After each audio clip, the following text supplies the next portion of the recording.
qadrli yurtdoshlar, qadrli buxoroliklar, vobkentliklar, mana biz hozir Vobkent tumanini Ko'lxatch mahallasidamiz. Ashurov Jobir xonadonidamiz. Bizga bir murojaat keldiki, shu Jobir do'stimiz anchadan beri, qarib 1 yildan beri mana shu kichkina qizaloqlari 4 yoshli Marjonaxonni og'ir betob bo'lgani haqida gapirib o'tdilar. Uni Toshkentlarga ham yetib ko'rdilar. Olib bormagan joylar qolmadi. Yangi aslida o'zi qizchamizga nima kasallar? Nima bo'ldi? Tug'ma yurak xarobiydi. Nima yurak xarobi? O'sha Toshkentga ko'chada borib keldik, Toshkentliklar adres qilamiz dedim. O'shadan keldi. Keyin o'sha dorikol yozib berdi. Shu dorikolni ta'siriga jigarga kista bo'lib ketdi. O'sha kista bo'lib ranglari sarg'ayib, ahvoli bir ahvol bo'lib qoldi. Oxirgi borib ham qo'lida doktorlar сөйтіп qancha nima qildi, gapirdi.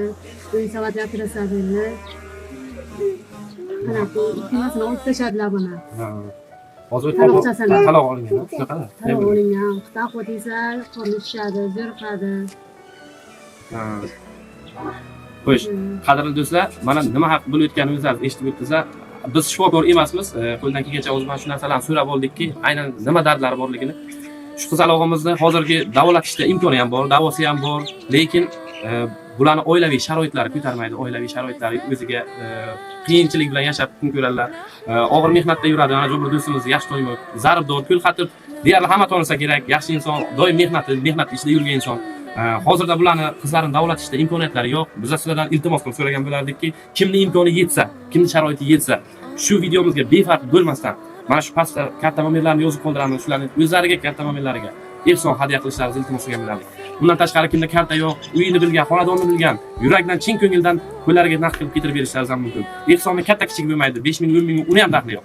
Qancha bo'lsa imkoniyatimizdan kelib chiqib, shularga yordam qo'lini cho'zaylik. Birgalikda hammamiz agar birlashsak, ko'p mana shunaqangi ehsonliklarni davom ettiramiz. Xudo xolasa, undan tashqari bir niyat qilib kelgandimki, mana shu tarmoqlarga tarqalib, videomiz ko'p prosmotrga ega bo'lib ketsa, guruhlardan ko'proq odam qo'shib, shularni bir yuqoriroq olib chiqib bilsak, balki bizni bir mashhur blogerlar kuzatib tursa, shularga yetib borsak, mana shunaqa qiynalgan oilalarga kelib yordam qo'lini cho'zgan bo'lardi.